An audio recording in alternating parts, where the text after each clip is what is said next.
الله أكبر. الحمد لله رب العالمين الرحمن الرحيم مالك يوم الدين إياك نعبد وإياك نستعين اهدنا الصراط المستقيم صراط الذين أنعمت عليهم غير المغضوب عليهم ولا الضالين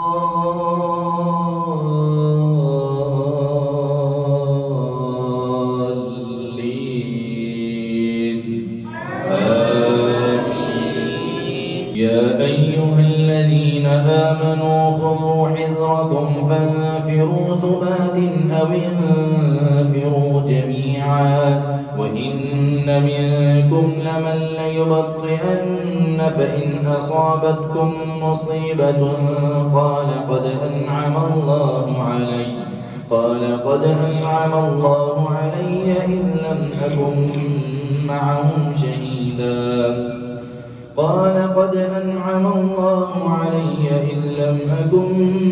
معهم شهيدا ولئن أصابكم فضل من الله ليقولن كأن لم تكن بينكم وبينه مودة يا ليتني كنت معهم فأفوز فوزا عظيما. فليقاتل في سبيل الله الذين يشرون الحياة الدنيا بالآخرة ومن يقاتل في سبيل الله فيقتل أو يغلب فسوف نؤتيه أجرا عظيما. وما لكم لا تقاتلون في سبيل الله والمستضعفين من الرجال والنساء والولدان الذين يقولون ربنا أخرجنا من هذه القرية الظالم أهلها واجعل لنا من لدنك وليا واجعل لنا من لدنك نصيرا. الذين آمنوا يقاتلون في سبيل الله والذين كفروا يقاتلون في سبيل الطاغوت فقاتلوا أولياء الشيطان إن كيد الشيطان كان ضعيفا. ألم تر إلى الذين قيل لهم كفوا أيديكم وأقيموا الصلاة وآتوا الزكاة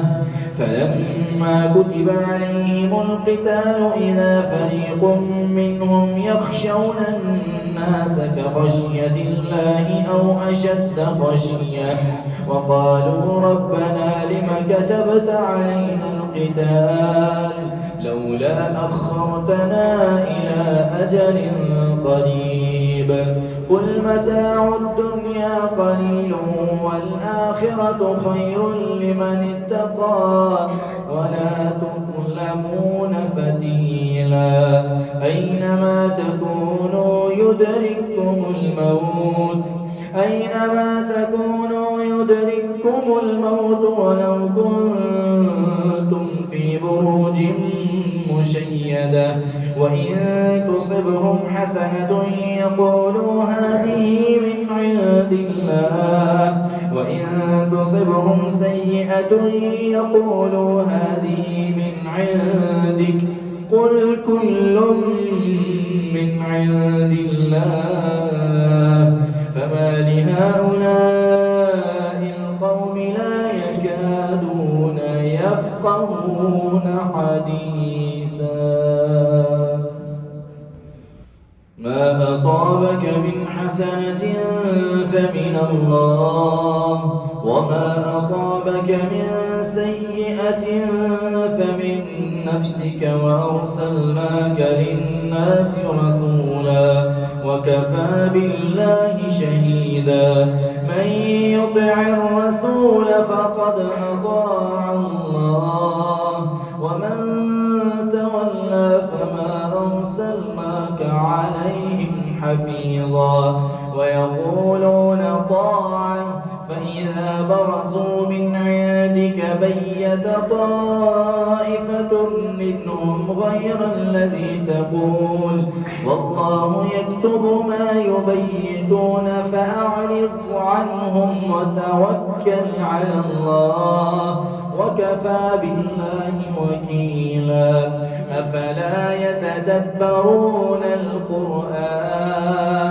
ولو كان من عند غير الله لوجدوا فيه اختلافا كثيرا وإذا جاءهم أمر من الأمن أو الخوف أذاعوا به ولو ردوه إلى الرسول وإلى أولي الأمر منهم لعلمه الذين يستنبطونه منهم ولولا فضل الله عليكم ورحمته لاتبعتم الشيطان إلا قليلا فقاتل في سبيل الله لا تكلف إلا نفسك وحرض المؤمنين عسى الله أن يكف بأس الذين كفروا والله أشد بأسا وأشد تنكيلا من يشفع شفاعة حسنة يكن له نصيب منها ومن يشفع شفاعة سيئة يكن له كفل منها وكان الله على كل شيء مقيتا وإذا حييتم بتحية فحيوا بأحسن منها أو ردوها إن الله كان على كل شيء حسيبا الله لا إله إلا هو ليجمعنكم إلى يوم القيامة لا ريب فيه ومن أصدق من الله حديثا فما لكم في المنافقين فئتين والله أركسهم بما كسبوا أتريدون أن تهدوا من أضل الله ومن يضلل الله فلن تجد له سبيلا ودوا لو تكفرون كما كفروا فتكونون سواء فلا تتخذوا منهم أولياء حتى يهاجروا في سبيل الله فإن تولوا فخذوهم واقتلوهم حيث وجدتموهم ولا تتخذوا منهم وليا ولا نصيرا إلا الذين يصلون إلى قوم بينكم وبينهم ميثاق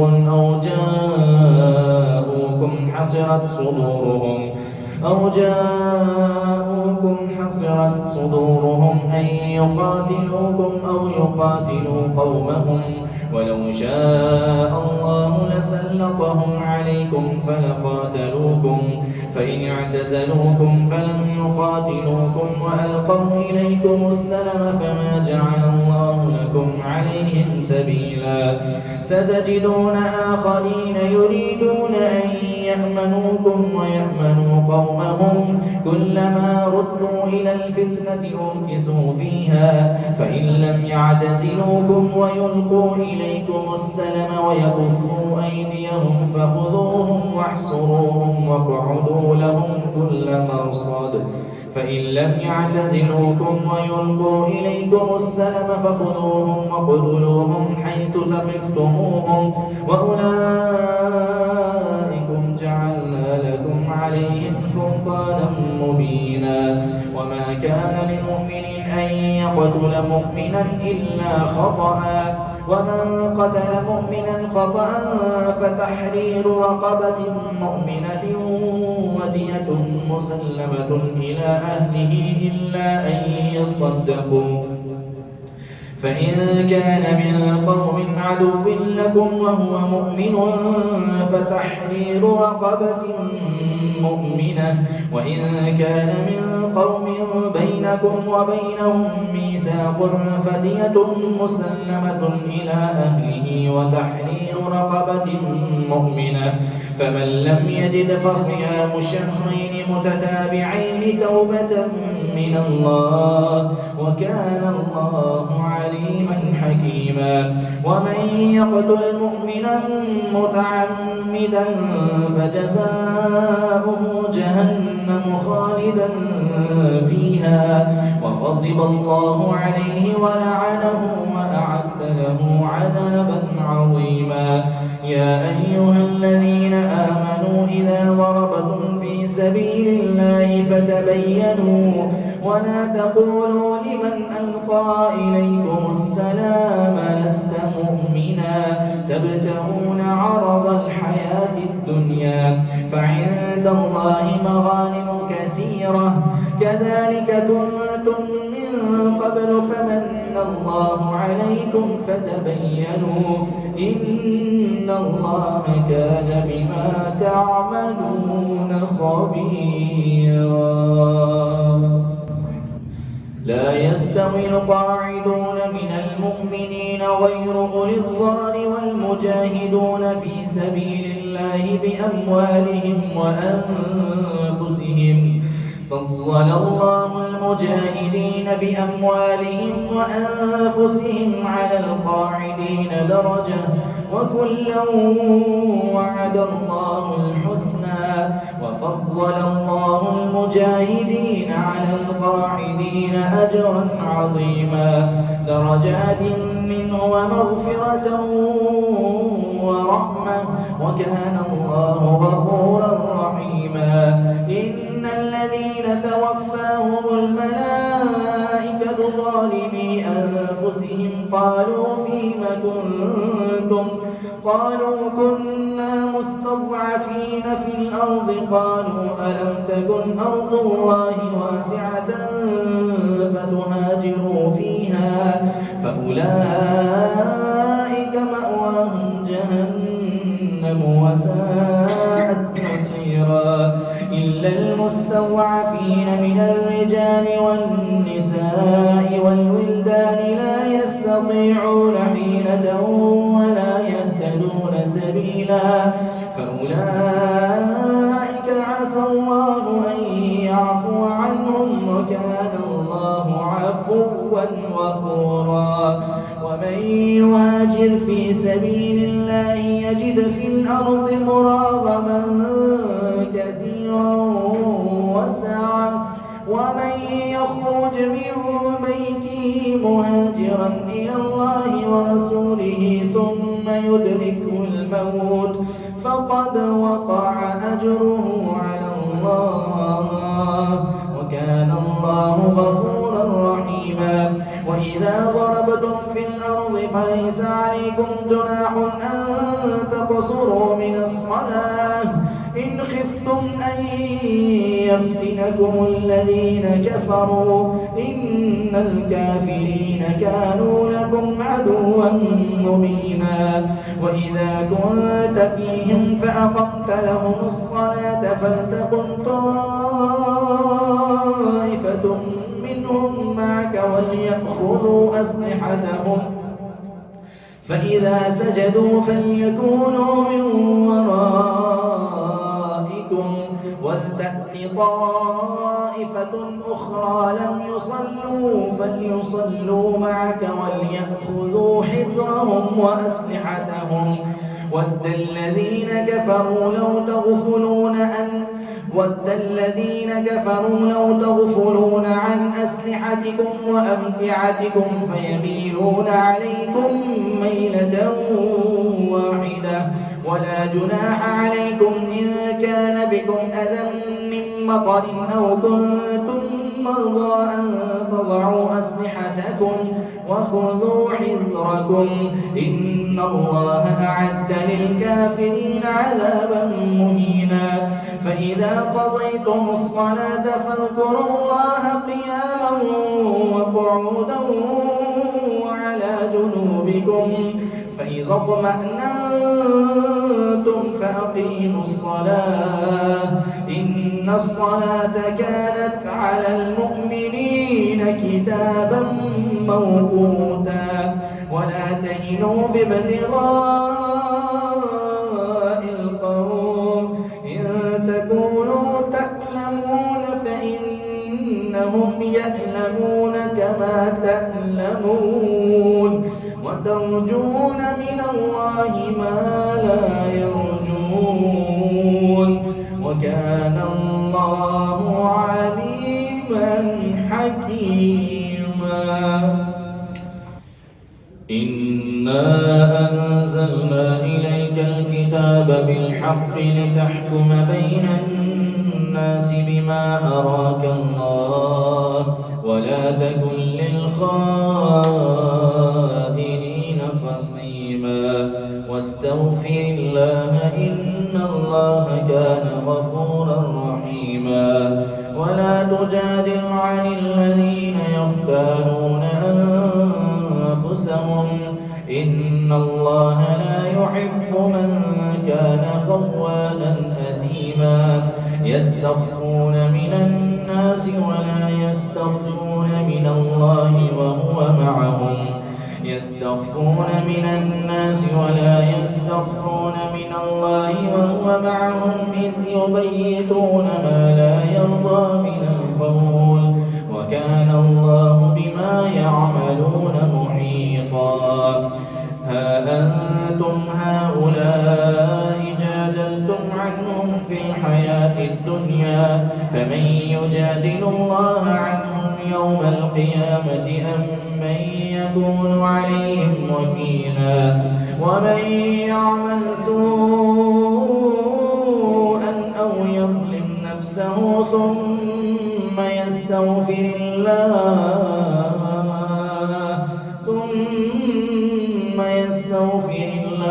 يجد الله غفورا رحيما ومن يكسب إثما فإنما يكسبه على نفسه وكان الله عليما حكيما ومن يكسب خطيئة أو إثما ثم يرم به بريئا فقد احتمل بهتانا وإثما مبينا ولولا فضل الله عليك ورحمته لهمت طائفة منهم أن يضلوك وما يضلون إلا أنفسهم وما يضرونك من شيء وأنزل الله عليك الكتاب والحكمة وعلمك ما لم تكن تعلم وكان فضل الله عليك عظيما لا خير في كثير من نجواهم إلا من أمر بصدقة أو معروف أو إصلاح بين الناس ومن يفعل ذلك ابتغاء مرضات الله فسوف نؤتيه أجرا عظيما ومن يشاقق الرسول من بعد ما تبين له الهدى ويتبع غير سبيل المؤمنين نوله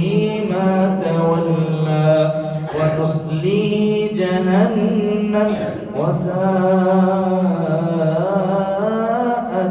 مصيرا إن الله لا يغفر أن يشرك به ويغفر ما دون ذلك لمن يشاء ومن يشرك بالله فقد ضل ضلالا بعيدا إن يدعون من دونه إلا إناثا وإن يدعون إلا شيطانا مريدا لعنه الله وقال لأتخذن من عبادك نصيبا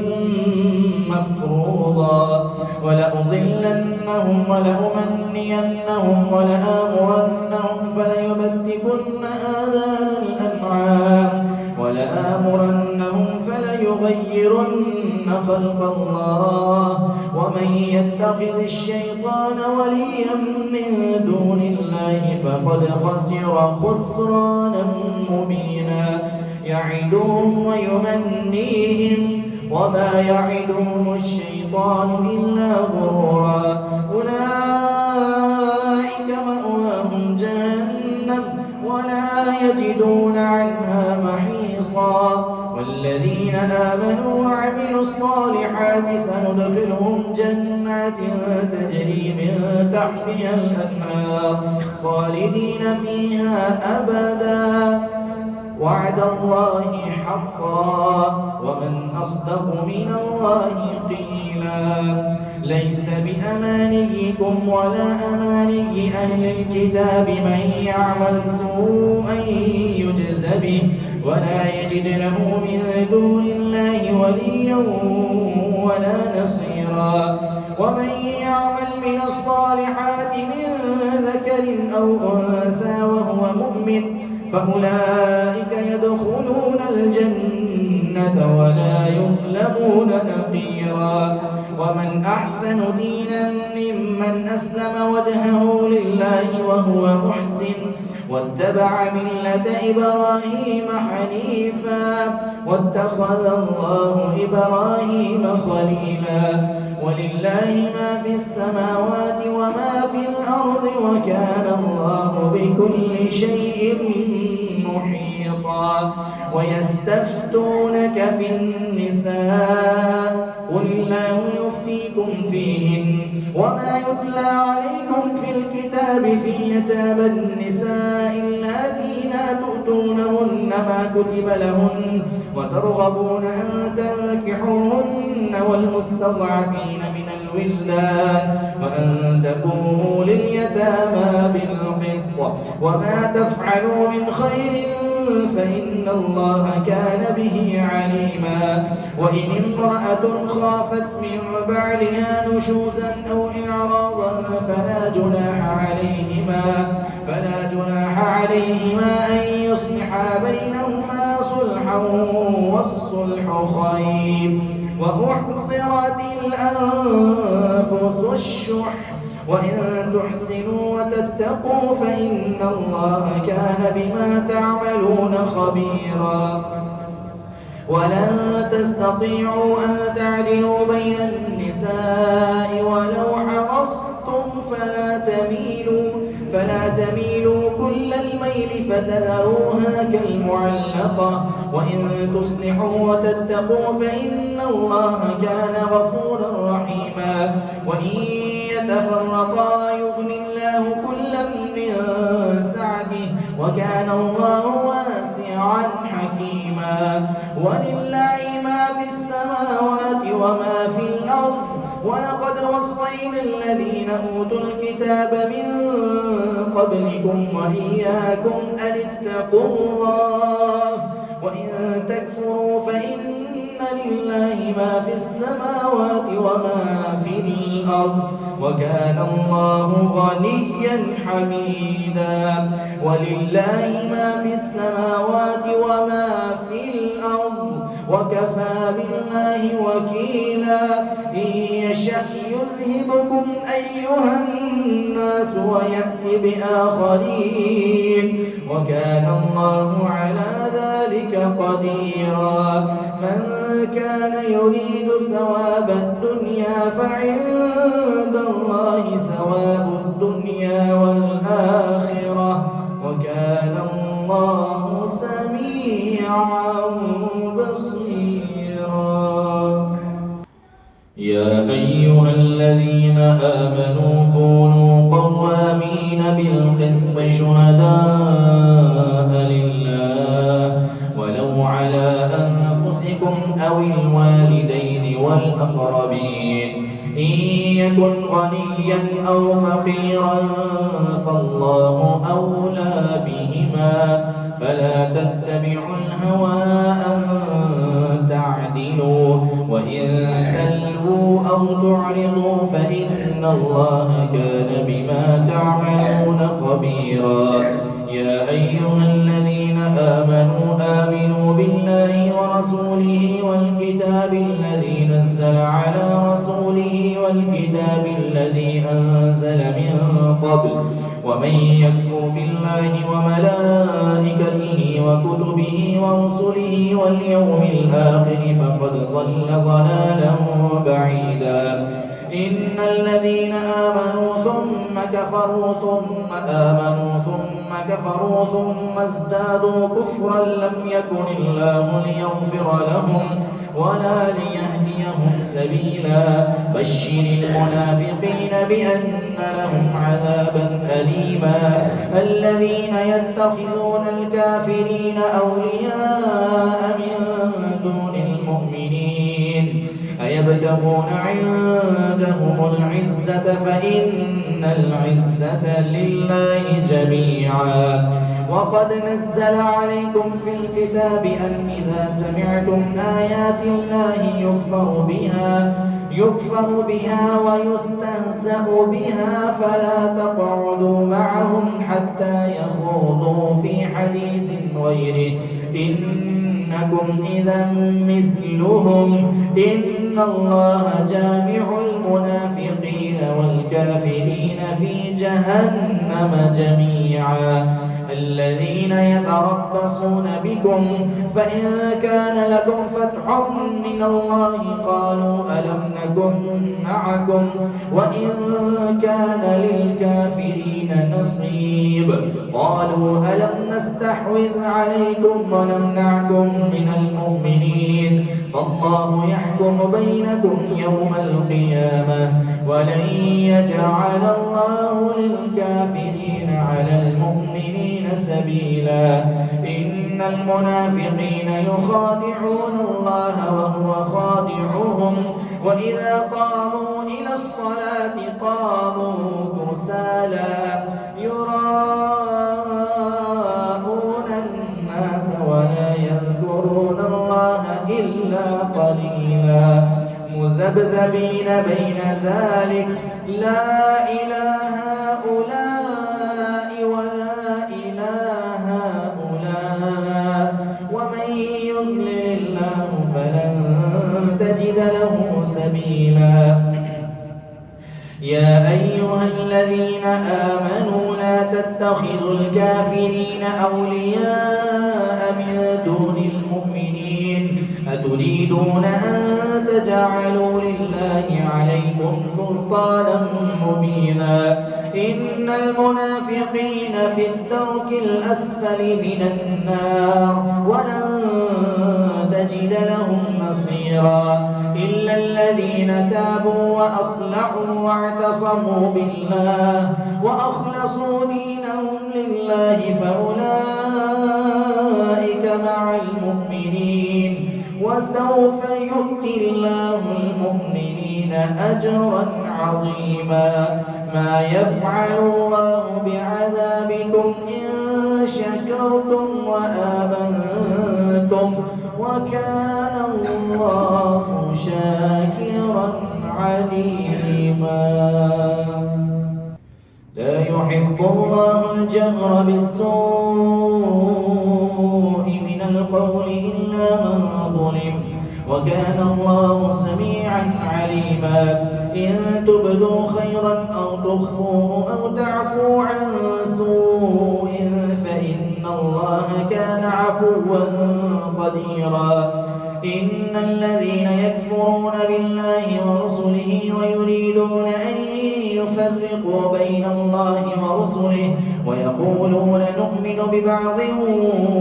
ونكفر ببعض ويريدون أن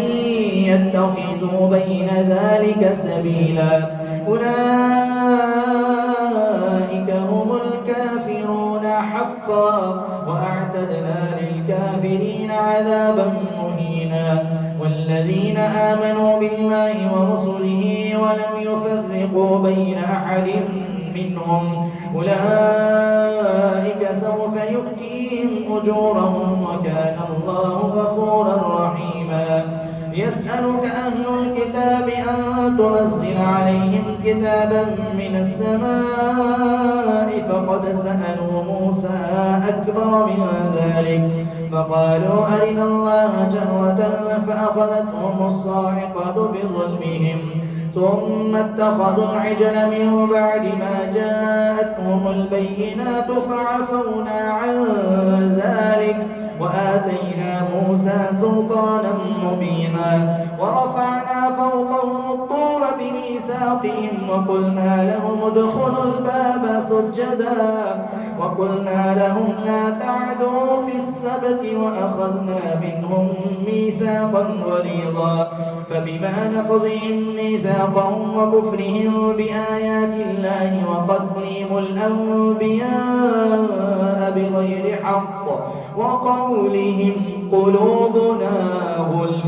بل طبع الله عليها بكفرهم فلا يؤمنون إلا قليلا وبكفرهم وقولهم على مريم بهتانا عظيما وقولهم إنا قتلنا المسيح عيسى ابن مريم رسول الله وما قتلوه وما صلبوه ولكن شبه لهم وإن الذين اختلفوا فيه لفي شك منه ما لهم به من علم إلا اتباع الظن وما قتلوه يقينا بل رفعه الله إليه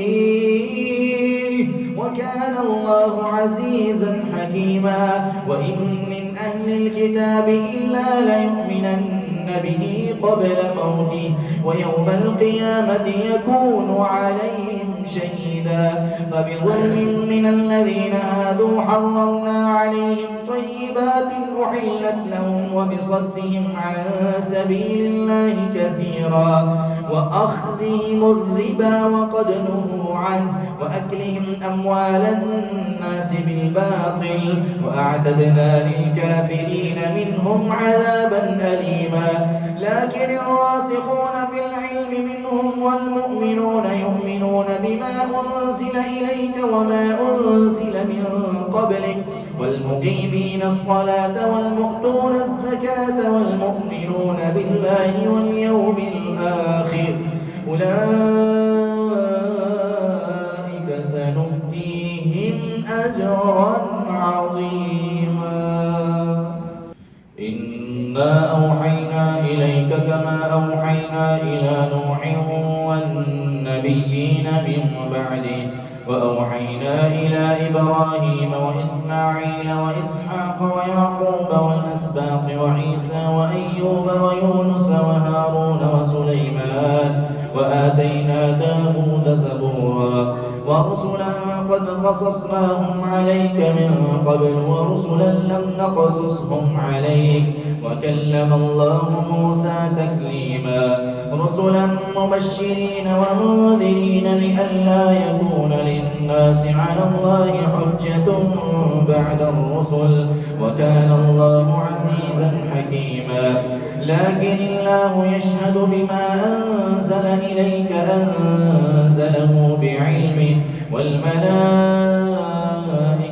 يشهدون وكفى بالله شهيدا إن الذين كفروا وصدوا عن سبيل الله قد ضلوا ضلالا بعيدا إن الذين كفروا وظلموا لم يكن الله ليغفر لهم ولا ليهديهم طريقا إلا طريق جهنم خالدين فيها أبدا وكان ذلك على الله يسيرا يا أيها الناس قد جاءكم الرسول بالحق من ربكم فآمنوا خيرا لكم وإن تكفروا فإن لله ما في السماوات والأرض وكان الله عليما حكيما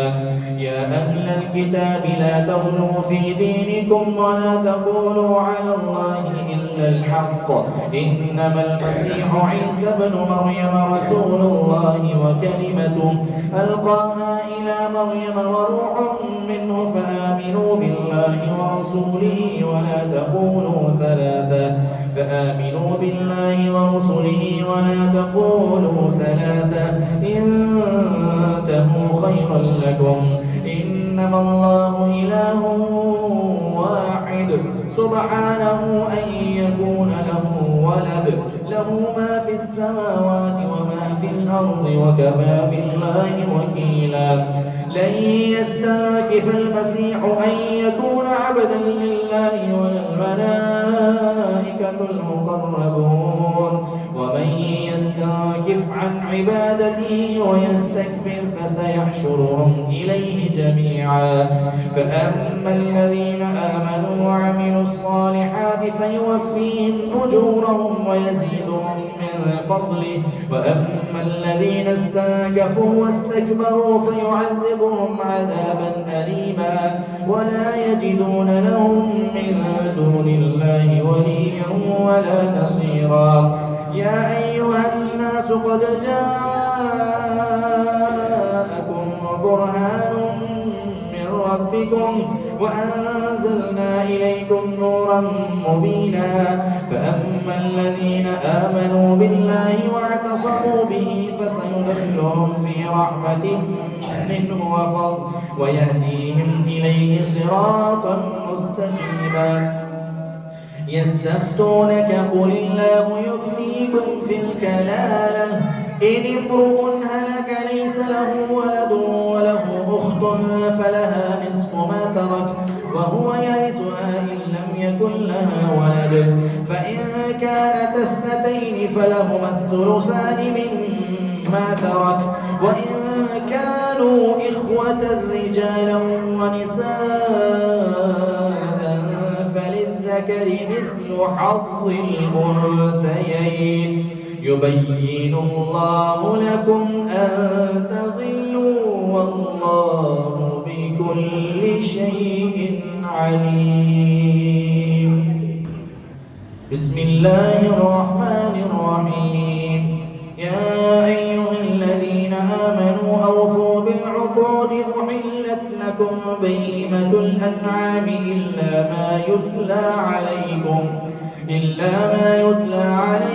غير محل الصيد وأنتم حرم إن الله يحكم ما يريد يا أيها الذين آمنوا لا تحلوا شعائر الله ولا الشهر الحرام ولا الهدي ولا القلائد ولا آمين البيت الحرام يبتغون فضلا من ربهم ورضوانا وإذا حللتم فاصطادوا ولا يجرمنكم شنآن قوم أن صدوكم عن المسجد الحرام أن تعتدوا وتعاونوا على البر والتقوى ولا تعاونوا على الإثم والعدوان واتقوا الله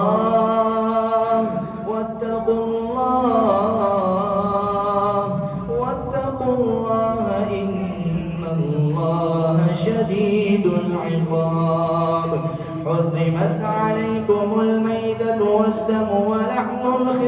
الخنزير وما أهل لغير الله به والمنخنقة والموقوذة والمتردية والنطيحة وما أكل السبع إلا ما زكيتم